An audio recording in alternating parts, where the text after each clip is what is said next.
Good morning friends, myself is Manoj Modi. Welcome you once again in my English Academy channel. आज के इस article के part 8 video में हम article की कुछ और एडवांस रूल को स्टेप बाय स्टेप समझेंगे। चलिए स्टार्ट करते हैं रूल नंबर 21 से।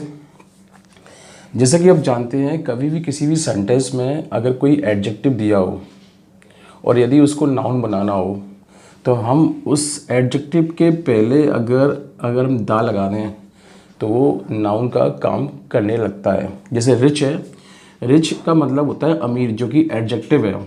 लेकिन अगर हमने रिच के पहले अगर दा लगा दिया तो इसका मतलब होगा अमीर लोग, जिससे ये वर्ड जो है नाउन का काम करने लगेगा। तो यदि किसी एडजेक्टिव के पहले हम दा लगा दें तो उस एडजेक्टिव को नाउन में कन्वर्ट किया जा सकता है, राइट। लेकिन ऐसा उसी एडजेक्टिव के साथ हो सकता है जो कि क्वालिटी को बताता हो। क्वालिटी मतलब विशेषता को बताता हो, राइट। सारे एडजेक्टिव के साथ ऐसा नहीं होता है। तो कोई भी ऐसा एडजेक्टिव जो क्वालिटी को बता रहा हो तो उसको नाउन में बदलने के लिए हम उसके पहले आर्टिकल दा का यूज़ कर देते हैं। अब सेंटेंस में हम देखेंगे कि इनका हमें दा की आवश्यकता है या नहीं। जैसे कि फर्स्ट सेंटेंस है, रिच आर ऑलमोस्ट हैप्पी। अब इस सेंटेंस में रिच के पहले पूछा गया कि आर्टिकल आएगा या नहीं आएगा। तो हम सेंटेंस में देखेंगे रिच जो है सेंटेंस में सब्जेक्ट के स्थान पर है, यानी कि शुरू में है, तो राइट। और सब्जेक्ट जो है नाउन का काम करता है, यानी कि इस सेंटेंस में स्टार्टिंग में लिखा है एडजेक्टिव। तो किसी भी सेंटेंस की शुरुआत एडजेक्टिव से नहीं होती, बल्कि वो कैसे होती है, नाउन से या प्रोनाउन से या वर्ब से। तो इस सेंटेंस में स्टार्टिंग में एडजेक्टिव लिखा हुआ है और चूंकि ये एडजेक्टिव है और हमें यहाँ नाउन की आवश्यकता है, इसलिए हमने यहाँ पे दा का यूज़ कर दिया, राइट। तो इस सेंटेंस का जो हिंदी मीनिंग होगा वो कुछ इस तरह से होगा, अमीर लोग ज़्यादातर कैसे होते हैं, खुश रहते हैं, राइट। अब इस वर्ड को हमने नाउन में क्यों कन्वर्ट किया वो मैं आपको बता चुका हूँ। अब मैं अगेन आपको बता देता हूँ। अगर किसी सेंटेंस में एडजेक्टिव दिया हुआ हो और हमें उसको नाउन में कन्वर्ट करना हो तो हम उसके पहले दा लगा देते हैं। अब इस सेंटेंस में रिच जो कि एडजेक्टिव था और सेंटेंस की शुरुआत एडजेक्टिव से नहीं होती, वो या तो नाउन से होती है या प्रोनाउन से होती है या वर्ब से होती है। तो इस सेंटेंस को नाउन बनाने के लिए इस वर्ड को नाउन बनाने के लिए हमने इसके पहले दा लगा दिया, राइट। इसी तरीके से blind can not see, right. अब इस सेंटेंस में ब्लाइंड जो है नाउन के स्थान पर है, सब्जेक्ट के स्थान पर है, इसलिए हमने इसे भी क्या कर दिया, दा लगाकर नाउन बना दिया। और इसका मतलब जो हुआ, अंधे लोग देख नहीं सकते हैं, राइट। अगर सेंटेंस में ऐसे लिखा हो, मान लीजिए he is rich, right, he is rich, और आपसे ये पूछा जाए इस सेंटेंस में आर्टिकल दा लगेगा नहीं लगेगा, तो यहाँ दा की हमको आवश्यकता नहीं है। क्यों? क्योंकि इस सेंटेंस में रिच जो है एडजेक्टिव का काम कर रहा है और हमें इस सेंटेंस में एडजेक्टिव की ही आवश्यकता है, नाउन की नहीं है। क्योंकि अगर हमने यहाँ पर दा लगा दिया तो इसका मतलब ये हो जाएगा वह अमीर लोग हैं, जो कि सेंटेंस को कोई अर्थ नहीं दे रहा है। सेंटेंस जो है मीनिंगलेस हो रहा है, मतलब सेंटेंस का एक गलत अर्थ निकल रहा है। अगर इस रिच के पहले अगर हमने दा लगा दिया इस सेंटेंस में तो इसका मतलब ये हो जाएगा वह अमीर लोग हैं, राइट। जबकि सेंटेंस का हिंदी मतलब कुछ इस तरह से होना चाहिए था, वह अमीर है, अमीर लोग नहीं है, वह अमीर है। तो इस सेंटेंस में हमें इस रिच को नाउन बनाने की आवश्यकता नहीं है, इसलिए यहाँ पर तो कोई भी आर्टिकल नहीं आएगा। लेकिन इस सेंटेंस में रिच के पहले हमें दा लगाना पड़ेगा, क्योंकि हमें नाउन की आवश्यकता है और नाउन की आवश्यकता है तो रिच के पहले हम दा लगाएंगे, और जैसे ही दा लगाएंगे तो इस अमीर का मतलब हो जाएगा अमीर लोग, राइट। तो ये था रूल नंबर 21। अब हम बात करते हैं रूल नंबर 22 की। रूल नंबर 22 में आपको ये समझना है कि यदि कोई भी सिंगुलर नाउन सेंटेंस के शुरू में यूज़ किया गया हो, यदि कोई भी सिंगुलर नाउन सेंटेंस के शुरू में यूज़ किया गया हो और वो अपनी पूरी रेस को, यानी कि पूरी जाति को रिप्रेजेंट कर रहा हो, पूरी जाति को रिप्रेजेंट कर रहा हो, बता रहा हो अपनी पूरी जाति के बारे में, तब ऐसी कंडीशन में उसके पहले हम आर्टिकल दा का यूज़ करेंगे, जैसे कि एग्जाम्पल नंबर 1 और 2 में हुआ है। एग्जाम्पल नंबर 2 में लिखा हुआ है, काऊ इज़ ए यूजफुल एनिमल। गाय जो है उपयोगी पशु होती है। तो यहाँ एक गाय की बात नहीं हो रही है, पूरी जाति की बात हो रही है। पूरी सारी जिस तरह की गाय, जितनी भी गाय होती हैं उन सारी गायों की बात हो रही है। तो जब सबकी बात हो रही हो तब उस कंडीशन में यहाँ पे द लग जाएगा। इसी तरीके से dog is a faithful animal, यहाँ एक डॉग की बात नहीं हो रही है, सारे के सारे डॉग की बात हो रही है। यानी कुत्ता जो होता है वो कैसा होता है, वफादार जानवर होता है। एक कुत्ते की बात नहीं की जा रही है, लगभग सारी कुत्तों की बात की जा रही है। तब ऐसी कंडीशन में इनके पहले द का यूज़ किया जाएगा, राइट। तो कोई भी सिंगुलर नाउन सेंटेंस के स्टार्टिंग में आकर अपनी पूरी जाति को रिप्रेजेंट कर रहा हो तब ऐसी कंडीशन में उसके पहले द का यूज़ किया जाएगा। लेकिन फ्रेंड्स आपको ये याद रखना है, अगर ये नाउन सिंगुलर नहीं हो, प्लूरल हो, तो आर्टिकल द का यूज़ हो भी सकता है और नहीं भी हो सकता है। ये डिपेंड करता है कुछ बातों पर। तो सबसे पहले हम ये समझ लेते हैं, अगर सेंटेंस में अगर ये नाउन सिंगुलर से अगर ये प्लूरल हो जाए तो फिर ऐसी कंडीशन में कोई भी आर्टिकल नहीं लगेगा। जैसे कि एग्जाम्पल में लिखा हुआ है काउज आर यूजफुल, यहाँ था काउ और यहाँ था काउज, यहाँ मैंने प्लूरल कर दिया, राइट। और यहाँ जैसे मैंने इसको प्लूरल किया तो फिर इसके पहले कोई भी आर्टिकल नहीं रहेगा। इसी तरीके से boys are leaders of tomorrow, right. तो इस सेंटेंस में भी कोई भी आर्टिकल नहीं लगेगा, राइट। लेकिन अगर इन प्लूरल नाउन का संबंध यानी कि रिलेशन किसी और नाउन से अगर हम कर दें तो फिर ऐसी कंडीशन में इन प्लूरल नाउन के पहले आर्टिकल द का यूज़ किया जाएगा। अगर संबंध नहीं है तो कोई आर्टिकल नहीं लगेगा, और यदि संबंध है इन नाउन का किसी और नाउन से, यानी कि दो नाउन आपस में जुड़े हुए हों, तब ऐसी कंडीशन में इनके पहले द का यूज़ किया जाएगा। इसे हम एग्जाम्पल से समझते हैं।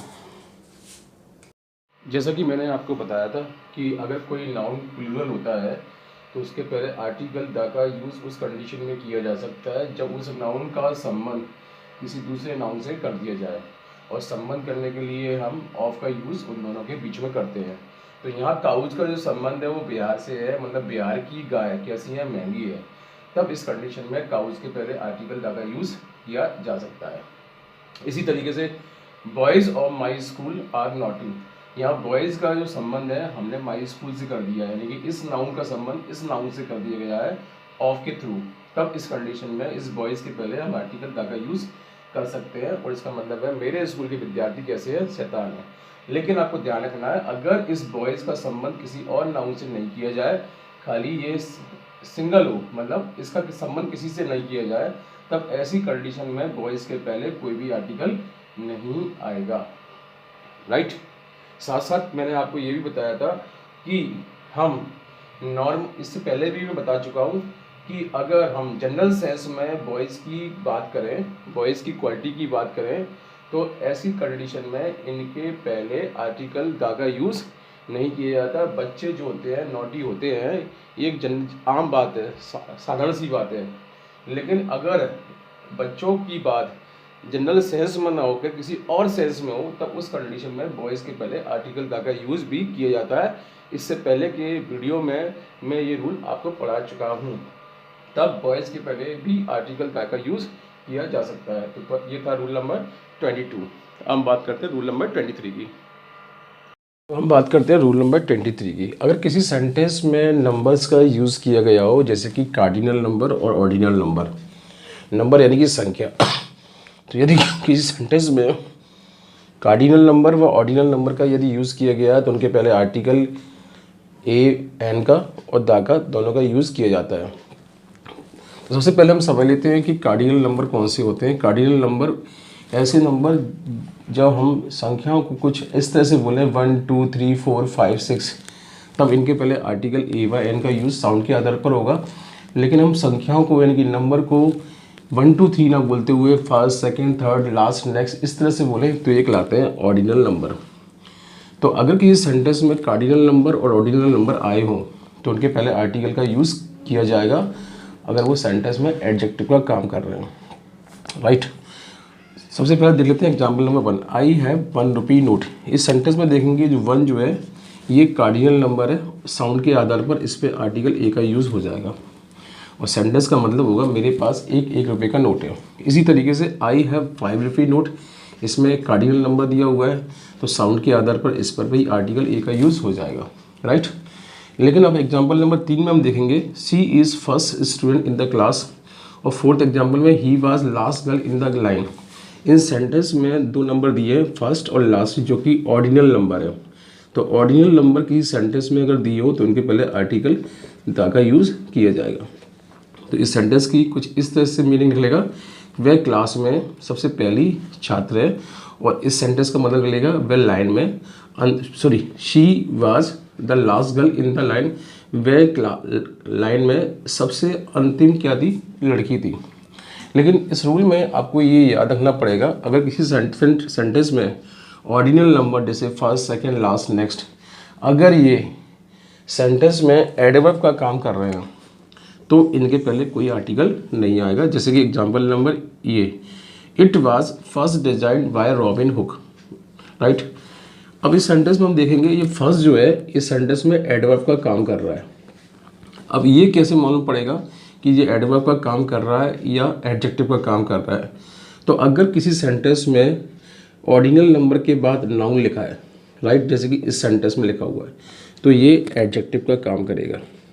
और जब ये एडजेक्टिव का काम करेगा तो इसके पहले आर्टिकल डालेगा। लेकिन अगर इस फर्स्ट यानी कि ऑर्डिनल नंबर के बाद नाउन नहीं लिखा है, दैट मीन्स इस सेंटेंस में ये एडवर्ब का काम कर रहा है, और जब ये एडवर्ब का काम करेगा तो इसमें कोई भी आर्टिकल नहीं आएगा, राइट। इसी तरीके से हम लास्ट और नेक्स्ट के साथ भी करेंगे।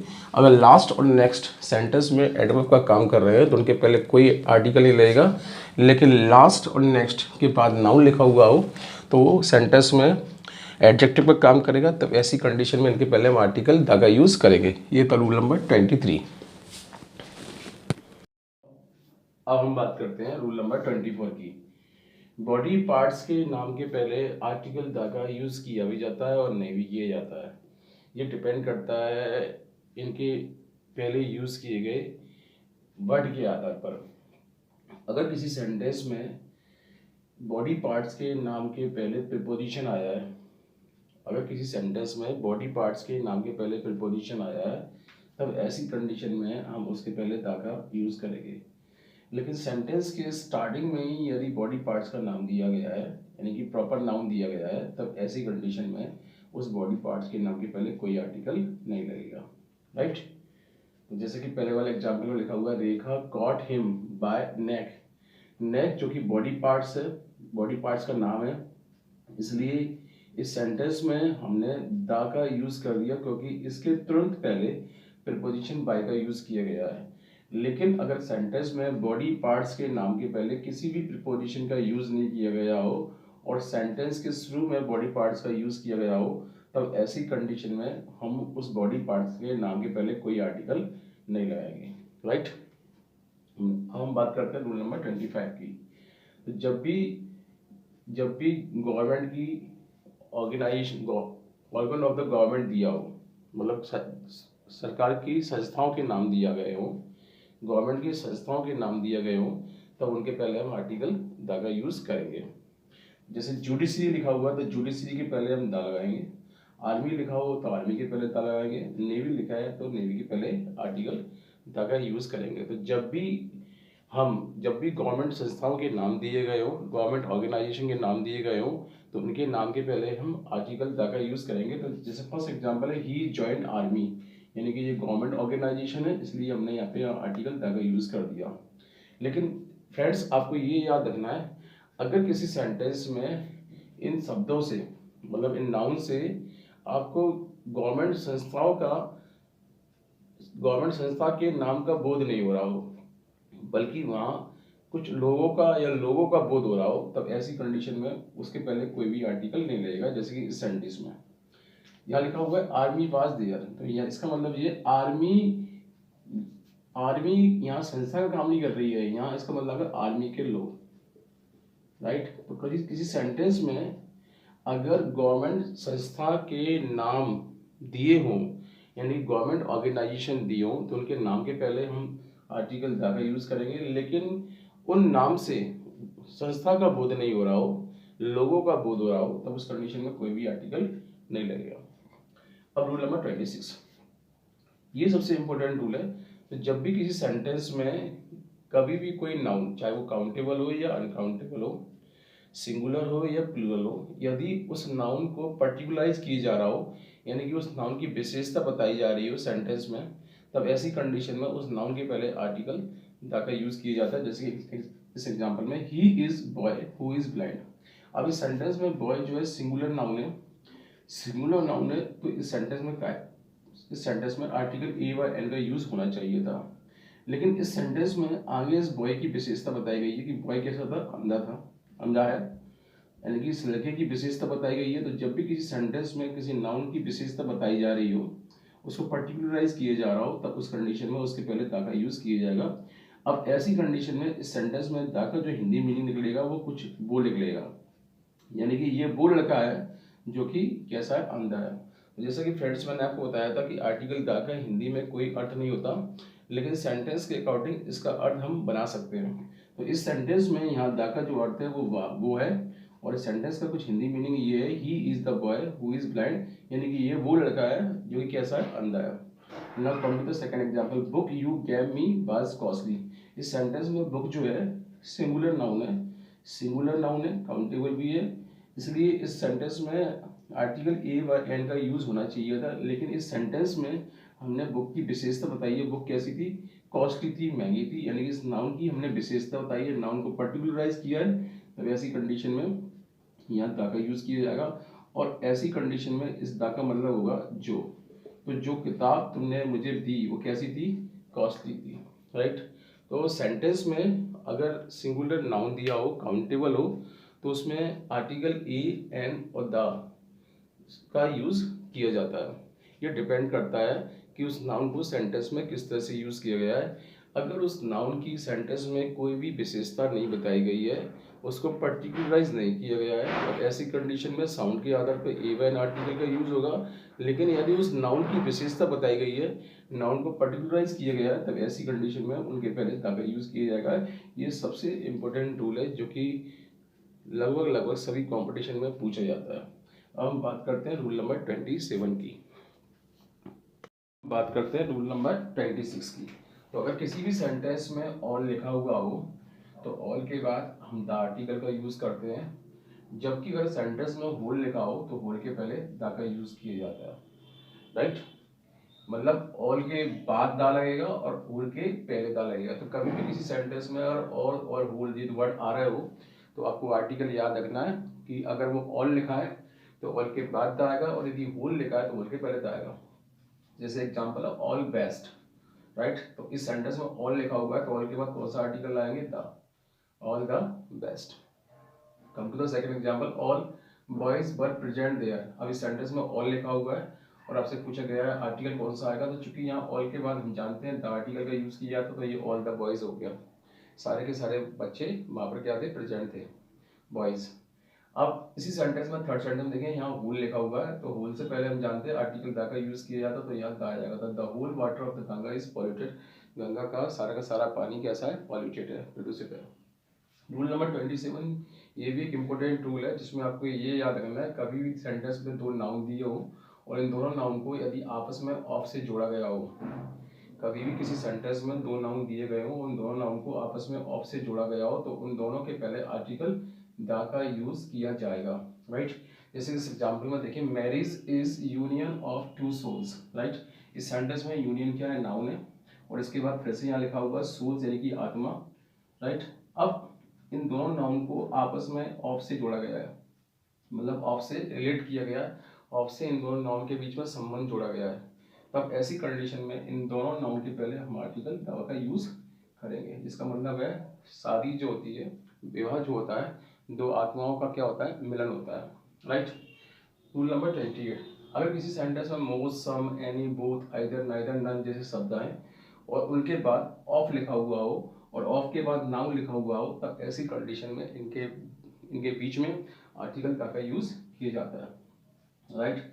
तो जैसे लिखा हुआ most of girls were present, most of girls were there, वहाँ अधिकतर लड़कियां थी। अब इस सेंटेंस में हम देखेंगे मोस्ट शब्द का यूज किया गया और बाद में गर्ल्स लिखा हुआ है, इनके मोस्ट के बाद नाउन आया, तब ऐसी कंडीशन में यहाँ हम आर्टिकल का यूज करेंगे।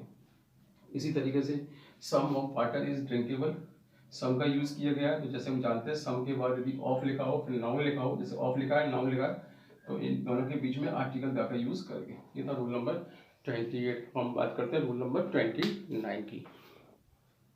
करते हैं रूल नंबर 29 की। तो जब भी किसी सेंटेंस में दो नाउन जो कि आपस में एंड से जुड़े हुए हों, जैसे कि ये प्रिंस और प्रिंसेस, और ये एक ही जाति के हो, मतलब एक ही कैटेगरी के हो, तब ऐसी कंडीशन में आर्टिकल द का यूज़ इन दोनों नाउन पर ना होते हुए बल्कि पहले वाले नाउन पर होगा। राइट। तो जब भी दो नाउन जो सेम टाइप की कैटेगरी के हों, ठीक है, और आपस में एंड से जुड़े हुए हों, तो आर्टिकल द का यूज़ पहली बार होगा। साथ में आपको ये भी याद रखना पड़ेगा, और ऐसी कंडीशन में इनको प्लूरल माना जाएगा, यानी कि बहुवचन माना जाएगा, और इनके साथ वर्ब भी कैसी आएगी, प्लूरल आएगी। राइट। और जैसा कि हम जानते हैं कि अगर किसी सेंटेंस में आर्टिकल द का यूज़ केवल पहली बार किया गया हो और दूसरी बार नहीं किया गया हो, तब ऐसी कंडीशन में उसे हम सिंगुलर मानते हैं। लेकिन इस केस में आपको ये याद रखना है कि अगर नाउन सेम कैटेगरी के हैं, एक ही जाति के हैं और एंड से जुड़े हुए हैं, तो आर्टिकल द का यूज़ पहली बार होगा, दूसरी बार नहीं होगा। इसी तरीके से bride and bridegroom were going to temple, इस सेंटेंस में ब्राइड और ब्राइडग्रूम यहाँ दो नाउन है जो कि आपस में एंड से जुड़े हुए हैं, एक ही कैटेगरी के हैं, तो यहाँ द का यूज़ किया जाएगा और इन्हें प्लूरल माना जाएगा। प्लूरल मानने की वजह से यहाँ वर्ब भी प्लूरल यूज़ की जाएगी। तो दूल्हा और दुल्हन साथ में मंदिर जा रहे थे, और पहले वाले सेंटेंस का मतलब है राजा और रानी, यानी कि युवराज और युवरानी जो कि वेल्स के थे, आ रहे हैं।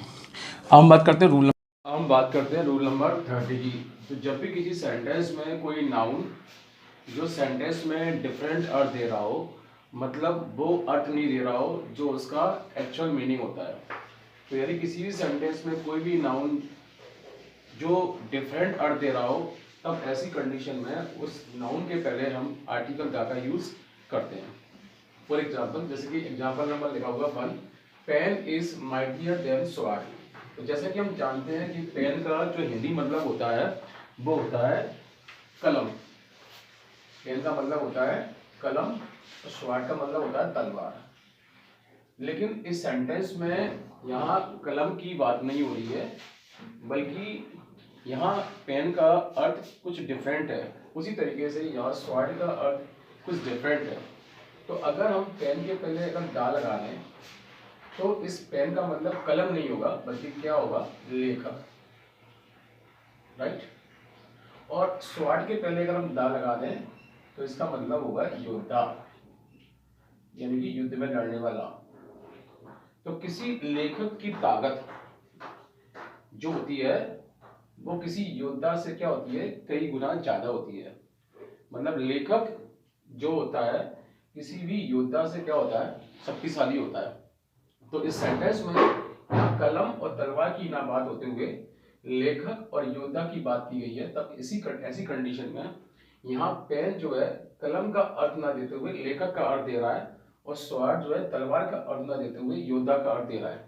तब ऐसी कंडीशन में हम इन दोनों के पहले आर्टिकल द का यूज कर देंगे। रूल नंबर 2, एग्जाम्पल नंबर 2, ही एड्रेस चेयर। तो चेयर का हम अर्थ जानते हैं, चेयर का मतलब होता है कुर्सी। राइट। लेकिन यहाँ चेयर का अर्थ कुर्सी नहीं है, यहाँ चेयर का अर्थ है सभापति। क्या अर्थ है, सभापति। तो ही एड्रेस यानी कि उसने संबोधित किया, कुर्सी को नहीं, सभापति को। तो जब किसी सेंटेंस में कोई भी नाउन जो वहां डिफरेंट अर्थ दे रहा हो, तो ऐसी कंडीशन में हम वहां आर्टिकल द का यूज करेंगे, जैसे कि एग्जांपल नंबर 2 ओपन में किया। इसी तरीके से example number 3, bar and bench are complementary to each other. तो यहाँ बार का अर्थ जो है वो क्या है, लॉयर्स, यानी कि वकील, लॉयर्स यानी कि वकील। राइट। और यहाँ बेंच का अर्थ जो है वो है क्या, जज। राइट। तो वकील और जज एक दूसरे के क्या होते हैं, कॉम्प्लीमेंट्री होते हैं, एक दूसरे के सहायक होते हैं। तो बेंच का मतलब यहाँ कुर्सी ना होते हुए यहाँ पर इसका अर्थ क्या है, जज है। तब ऐसी कंडीशन में हमने बेंच के पहले द का यूज कर दिया, और बार का अर्थ यहाँ पर क्या है, वकील। तो ऐसी कंडीशन में हमने इसके पहले आर्टिकल द का यूज कर दिया। इसी तरीके से एग्जांपल नंबर 4, ही बॉन्ड लॉरेल्स। लॉरेल्स का मतलब होता है एक विशेष प्रकार की पत्ती, यानी कि लीव्स। राइट। लेकिन यहाँ इसका अर्थ पत्ती नहीं है, लीव्स नहीं है, बल्कि यहाँ इसका मतलब क्या है, रिवॉर्ड। राइट। तो उसने इनाम जीता, लेकिन लॉरेल का मतलब होता है पत्ती, लेकिन पत्ती यहाँ इसका अर्थ नहीं है, बल्कि इसका मतलब यहाँ पे क्या है, रिवॉर्ड। तब ये नाउन जो है डिफरेंट अर्थ दे रहा है, इसलिए यहाँ हमने आर्टिकल द का यूज कर दिया। तो जब भी किसी सेंटेंस में कोई भी नाउन जो कि डिफरेंट अर्थ दे रहा हो, तो ऐसी कंडीशन में हम उस नाउन के पहले आर्टिकल द का यूज करते हैं। ये था रूल नंबर 13। आई थिंक आपको ये सारे रूल अच्छी तरह से समझ में आए होंगे।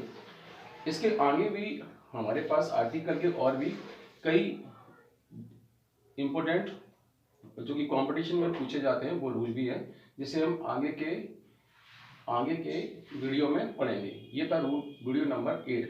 वीडियो नंबर 9 में, वीडियो नंबर 10 में हम ये पढ़ेंगे कि कहाँ हम कॉमन नाउन के पहले आर्टिकल लगाते हैं और नहीं, कहाँ हम प्रॉपर नाउन के पहले आर्टिकल लगाते हैं और नहीं, कहाँ मटेरियल नाउन के पहले आर्टिकल लगेगा और नहीं लगेगा। अगर आपको ये मेरा वीडियो पसंद आया हो तो इसे मेरे चैनल को लाइक कीजिए। चैनल पर नए हैं तो चैनल को सब्सक्राइब कीजिए। थैंक्स।